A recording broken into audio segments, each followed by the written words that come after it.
Well, folks, spring is in full swing, and what does that mean? It means baseball is back, specifically Phillies baseball. And I haven't talked much about the Phillies on this channel at all, really, and I haven't really been thinking about them at all. And I think for the first time in my life, since I've been following sports, I didn't tune into a single inning of Philly spring training baseball. Now, there's two reasons for that. One is they didn't really have any uh, big acquisition this year. Like when Bryce Harper joined them, I wanted to see him in spring training. I wanted to see Trey Turner in spring training. They didn't have that this year. Um, Also, I'm just in this stage with this current iteration of the team where it's like win the World Series or get out of my life. Like I don't have patience for this anymore. And we'll get to that. But let's take a look at the offseason they had, and project them going forward. They lost a very important piece in the bullpen in Jeff Hoffman. He was their most reliable bullpen piece these last few years. He struggled at times in the playoffs, specifically last year, but he was huge. With him gone, their only really reliable guy that has proved through multiple seasons that you can rely on him in the playoffs, and granted he struggled last year too, is Matt Strom. They still have Jose Alvarado. He's looked great this spring, but he could forget how to throw strikes at any moment. If you held that guy's wife and kids at gunpoint and demanded him to throw a strike, you might get a pitch 30 feet off the zone. So you never know with him. That's a big deal. Now, I will say, I believe this team is going to have the best starting rotation in baseball. The acquisition of Jesus Luzardo from the Miami Marlins is going to be huge. He's going to be like our fourth or fifth starter. So I think our rotation is good. It's going to be Zach Wheeler, Aaron Nola, Ranger, Suarez, of course. This will probably be his last year on the team with the arrival of Andrew Painter, who's coming off Tommy John surgery from 2 years ago. He's most likely going to join the team in July, and there just won't be enough space for Ranger. He had a great year last year. He was like the front runner for Cy Young for most of the year, and then the second half of the season, he just tailed off. He can never really stay healthy for a full year, so they'll probably let him walk after this year. And Andrew Painter, who, if Paul Skeens didn't exist, Andrew Painter would be the best pitching prospect in baseball. So I expect big things from him. As for the lineup, it's very simple. And this is what it's going to be in the playoffs. It's going to come down to the right-handed hitters. I mean, Trey Turner can have as good of a season as he wants. Same with Castellanos. Same with Bohm. The big problem the last 2 years has been the minute they get in the playoffs, those guys specifically start swinging at everything off the plate.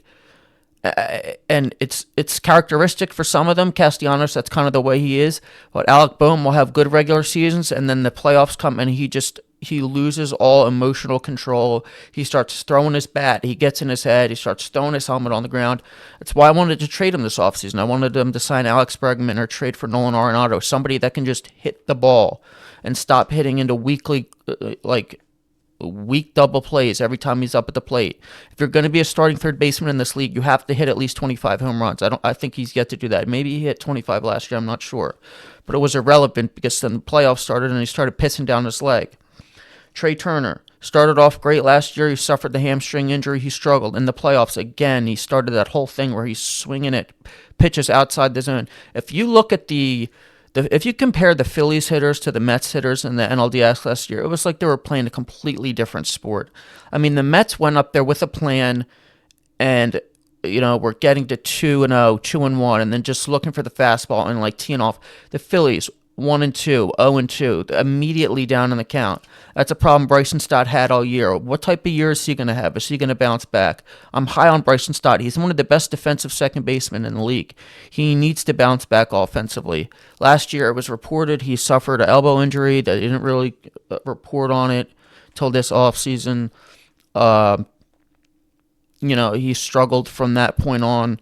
If you go back and look, it was like late June when it happened or late July.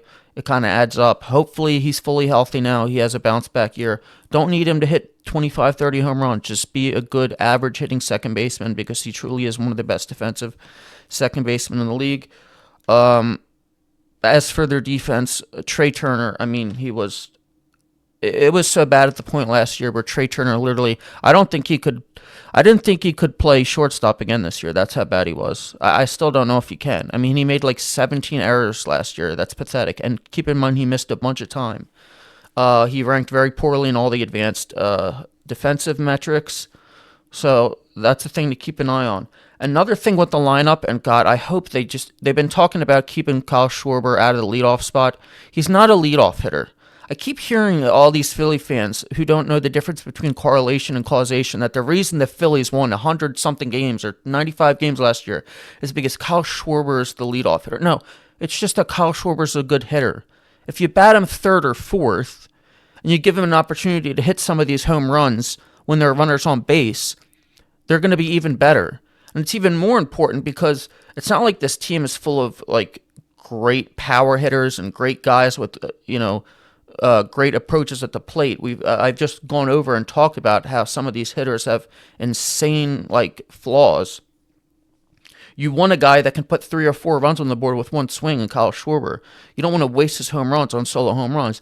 Another thing is you want a leadoff hitter that can actually get on base and steal and go first to third on like a single or a double.